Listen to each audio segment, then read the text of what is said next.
بینظیر بھٹو شہید یونیورسٹی کو بھی نہیں بخشا گیا۔ لاڑکانہ شہر میں 35 کروڑ کا ٹیکہ لگایا فنانس ڈائریکٹر یونیورسٹی نے۔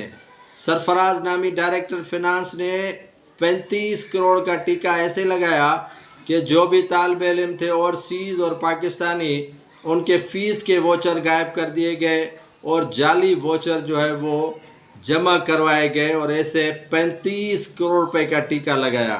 یہ ہے ڈین ڈاکٹر حنیف نے یہ کچا چٹھا اوپن کیا اور یہ رپورٹ بھیجی ہیک کے چیئرمین کو اور اس کے ساتھ ساتھ سیکریٹری یونیورسٹیز کو۔